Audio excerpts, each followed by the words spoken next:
سادات کربلا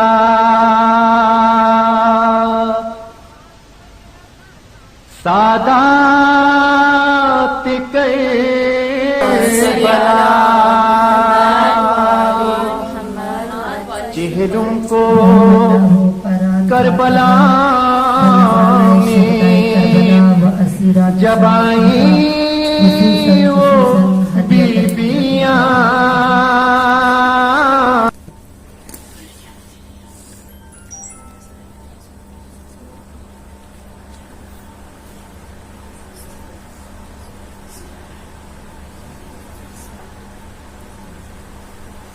چندن زہرا پر بلندتر صلوات اللہم صلی علی محمد وآل محمد.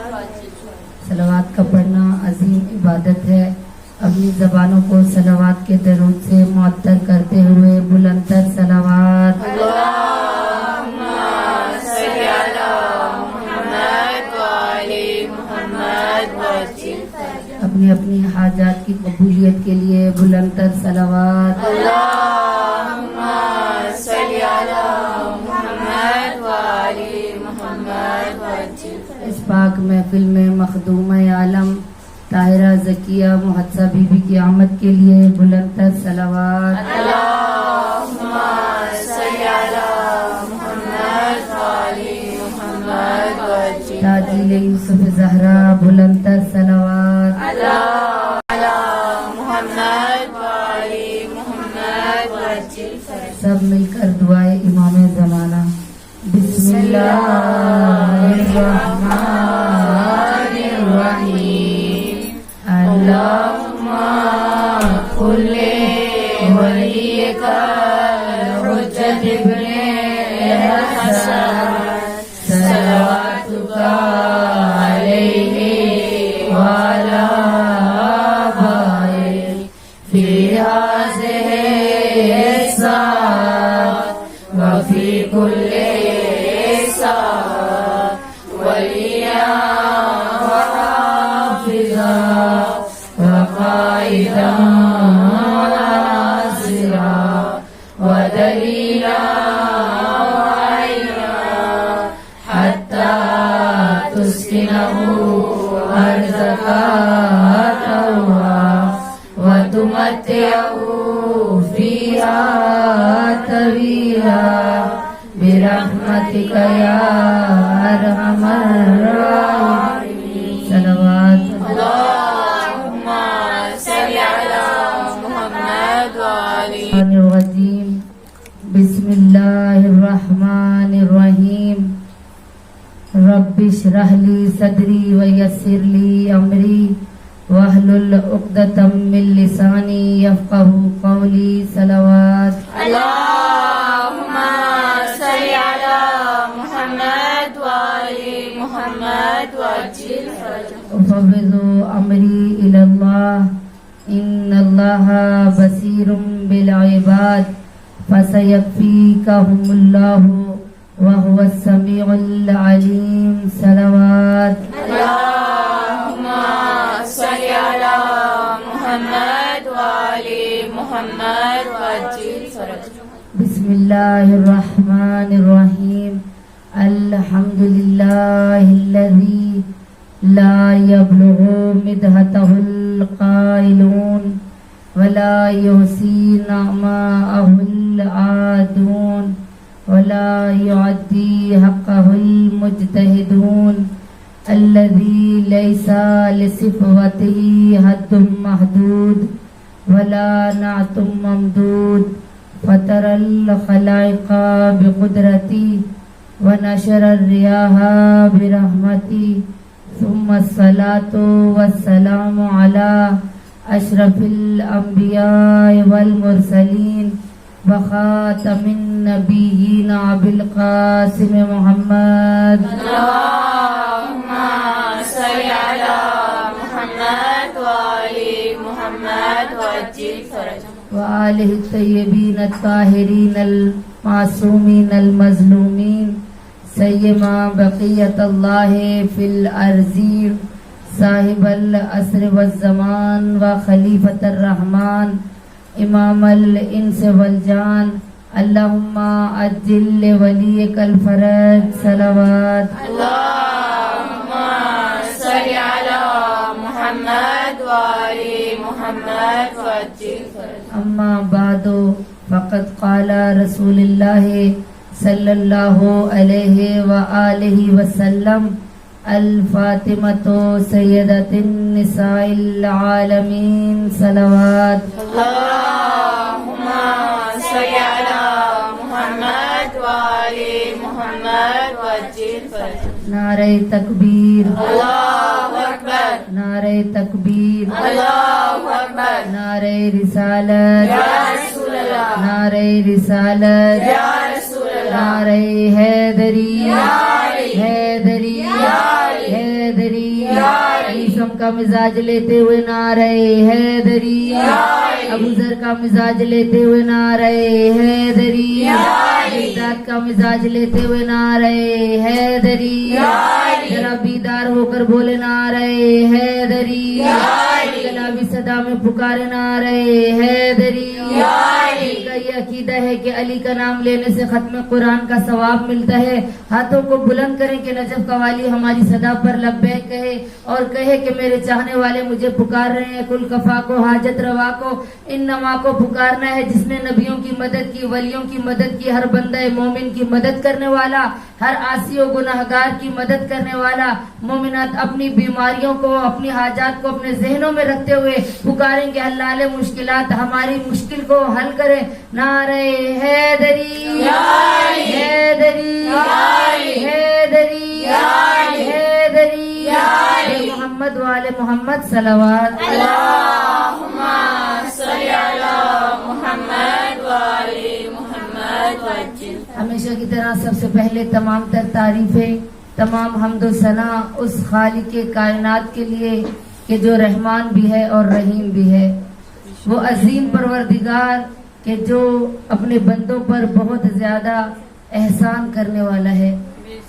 اور اسی لیے خدا نے فرمایا حل جزاء الاحسان الا الاحسان, کہ اے میرے بندوں میں تم پر احسان کرنے والا ہوں. میں چونکہ تم سے محبت کرتا ہوں, تم پر احسان کرتا ہوں, تمہیں نعمات عطا کرتا ہوں, اور دنیا میں بھی تم اس صفت کو اپناؤ. حدیث قدسی میں خدا فرما رہا ہے کہ تم بھی اس صفت کو اپناؤ. اپنے چاہنے والوں کے ساتھ, لوگوں کے ساتھ, رشتہ داروں کے ساتھ, محلے والوں کے ساتھ, دوستوں کے ساتھ صلح رحمی کرو اور ان کے اوپر احسان کرو. کیوں؟ کیونکہ احسان کا بدلہ احسان ہے. تم دنیا والوں پر احسان کرو گے, میں رب کریم آسمان پر تمہارے لیے رحمت کے دروازے کھول دوں گا, میں تمہارے اوپر کرامت کے دروازے کھول دوں گا, میں تمہارے لیے نعمات کے دروازے کھول دوں گا, میں تمہارے لیے مشکلات کا حل دے دوں گا. وہ عظیم پروردگار عزیزان گرامی انسان سے بہت زیادہ محبت کرتا ہے. اسی لیے اس محبت کی وجہ سے اللہ نے ہم سے پہلے ہمارے ہادیوں کو بھیجا, ہمارے رہنماؤں کو بھیجا, ہمارے لیڈرز کو بھیجا. کیوں؟ تاکہ یہ بندہ یہ نہ کہے کہ میں پہلے آ گیا ہوں اور مجھے جس نے ہدایت دینی تھی وہ بعد میں آیا ہے. عزیزان گرامی اللہ نے جہاں اتنے ہادی بھیجے, 1,24,000 ہادی بھیجے, اور ان کے بعد اللہ نے سلسلہ ختم نہیں کیا بلکہ امامت کا سلسلہ جاری کر دیا, اور اپنے اماموں کو بھیجتا رہا جو منصوص من اللہ تھے. یعنی منصوص من اللہ یعنی جن کو اللہ نے خود منتخب کیا تھا. امام ہوتا ہی وہ ہے کہ جس کو اللہ منتخب کرے, جس کا پروردگار خود انتخاب کرے. امامت چونکہ اللہ کی طرف سے تھی, اللہ نے اماموں کو بھیجا, اور پھر اپنی یہ نہیں کہ خواتین کل کو بروز محشر شکایت کریں کہ ہماری گائیڈ لائن کے لیے کوئی آئیڈیل بھیجا نہیں, کوئی ہادی بھیجا نہیں, عورتوں کے کچھ خواتین کے مخصوص مسائل ہوتے ہیں ہمیں سکھانے کے لیے بھیجا نہیں, مرد کے اوپر پردہ واجب نہیں کہ وہ چادر کرے. اسی لیے اللہ نے جناب فاطمہ الزہرا کو بھیجا کہ جو صرف خواتین کے لیے آئیڈیل نہیں بلکہ جو خواتین گزر گئی ان کی بھی آئیڈیل ہیں، جو شام قیامت تک خواتین آئیں گی ان کی بھی آئیڈیل ہے، جو اس دنیا میں موجود ہے ان کے لیے بھی آئیڈیل ہے، اور بلکہ تمام مردوں کے لیے بھی آئیڈیل بنا کر بھیجا۔ اسی لیے ہمارے وقت کے امام زمانہ فرماتے ہیں کہ میرے لیے اللهم صل على محمد وآل محمد وعجل فرجهم۔ فرماتے ہیں کہ میرے لیے آئیڈیل شخصیت حضرت فاطمہ الزہرا کی ذات ہے۔ میں اپنی دادی کو الگو بناتا ہوں، میرے لیے آئیڈیل حضرت فاطمہ الزہرا ہے، میری جد امجد ہے۔ کیوں؟ چونکہ فاطمہ کی زندگی کے اندر اگر عزیزان گرامی ہم غور کریں تو ہمیں صبر بھی نظر آتا ہے، ہمیں رضا کی منزل بھی نظر آتی ہے، ہمیں تحمل بھی نظر آتا ہے، ہمیں صلح رحمی بھی نظر آتی ہے، ہمیں ہمسایوں کے حقوق بھی نظر آتے ہیں، ہمیں اولاد کی تربیت بھی نظر آتی ہے، ہمیں پردے کا درس بھی نظر آتا ہے، ہمیں بندگی پروردگار بھی نظر آتی ہے، ہمیں بچیوں کے کس طرح سے والدین کے ساتھ رہنا ہے، کس طرح ان کا احترام کرنا ہے، ہمیں وہ بھی نظر آتا ہے، تربیت اولاد بھی نظر آتے ہیں، حقوق زوجین بھی ہمیں اس بیوی کی سیرت میں نظر آتے ہیں۔ اسی لیے رسول اکرم نے فرمایا الفاطمۃ سیدۃ النساء العالمین، کہ فاطمہ تمام عالمین کی عورتوں کی سردار ہے۔ اللہ نے 3 جگہ لفظ عالمین کا تذکرہ کیا۔ جب اللہ نے تذکرہ کیا تو اپنے حبیب کے لیے کہا وَمَا أَرْسَلْنَاكَ إِلَّا رَحْمَةً لِّلْعَالَمِينَ، کہ میں کیا ہے تمام لوگوں کے لیے جس نبی کو بھیج رہا ہوں وہ کیا ہے تمام عالمین کے لیے رحمت بن کر آیا۔ اللہ نے عالمین کا لفظ انتخاب کیا اپنے حبیب کے لیے، اور ایک جگہ ہم سورہ فاتحہ میں پڑھتے ہیں اپنے پروردگار کے لیے الحمدللہ رب العالمین۔ اللہ فرماتا ہے کیا ہے تمام حمد ہے کس کے لیے؟ جو عالمین کا رب ہے، یعنی ایسے نہیں کہ صرف مسلمانوں کا رب ہے، ایسے نہیں یہودیوں کا رب ہے، ایسے نہیں کہ مشرکوں کا رب ہے، ایسا نہیں کہ عیسائیوں کا رب ہے، یعنی عالمین کا لفظ جو اطلاق کیا جاتا ہے وہ کل جہان کے اوپر ہے۔ اور ادھر رسالت مآب اپنی بیٹی کے لیے فرما رہے ہیں عزیزان گرامی الفاطمۃ سیدۃ النساء العالمین، کہ میری بیٹی فاطمہ عالمین کی خواتین کی سردار ہے۔ اور کہیں نظر آتے ہیں فرماتے ہوئے کہتے ہیں کہ قرۃ عین الرسول، کہ فاطمہ میری آنکھوں کی ٹھنڈک ہے، کبھی کہتے ہیں یہ میرے دل کا میوہ ہے، اور کبھی کہتے ہیں اس کا جسم میرا جسم ہے، کبھی کہتے ہیں اس کا خون میرا خون ہے۔ ابھی حدیث قصہ کی تلاوت کی تو کیا کہا انی سلم لمن سالمکم وحرب لمن حاربکم وعدو لمن عاداکم ومحب لمن احبکم، یعنی اللہ کے اس نبی نے صرف ان لوگوں کے لیے پنجتن پاک کے لیے نہیں کہا بلکہ اپنی بیٹی کے لیے بھی رسول یہی جملے کہتے ہیں کہ جس نے فاطمہ سے محبت کی اس نے گویا مجھ سے محبت کی، اور جس نے مجھ سے محبت کی گویا اللہ نے اس انسان سے محبت کی۔ عزیزان گرامی فاطمہ کیا ہے؟ کہا کہ فاطمہ میرے جگر کا ٹکڑا ہے، فاطمہ بذات منی، فاطمہ میرے جگر کا ٹکڑا ہے۔ اگر میں رسول ہوں تو میری رسالت کا ٹکڑا ہے، اگر میں نبی ہوں تو میری نبوت کا ٹکڑا ہے۔ اب یہ رسول اکرم اپنی بیٹی کے لیے فرما رہے ہیں، اور کبھی اپنی بیٹی کو کہتے ہوئے نظر آتے ہیں کہ میری بیٹی ام ابیہا ہے، یعنی باپ کی بھی ماں، لقب دیا گیا۔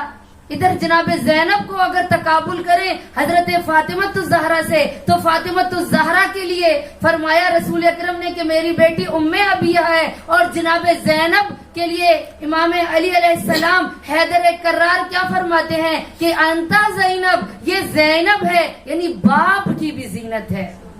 اگر ان دو بیویوں کا آپس میں تقابل کیا جائے تو ہمیں بارہا نظر آتا ہے کہ جہاں پر رسالت مآب مدینہ سے باہر جاتے تھے تو سب سے پہلے آخر میں جب سب لوگ چلے جاتے تھے تو آخر میں آ کر فاطمہ الزہرا کے دروازے پر آیت تطہیر کی تلاوت کرتے تھے، جناب فاطمہ کو آ کر چومتے تھے اور پھر چومنے کے بعد ان کو سونگتے تھے۔ کسی نے سوال کیا یا رسول اللہ، ہم نے دیکھا ہے کہ ہر باپ بیٹی کو چومتا ہے، پیار کرتا ہے، لیکن ہم نے یہ دیکھا کہ آپ فاطمہ الزہرا کو سونگتے ہیں، اس کی وجہ کیا ہے؟ ان کے پاس آ کر کیوں سونگتے ہیں؟ تو اس وقت رسالت مآب نے فرمایا کہ میں جب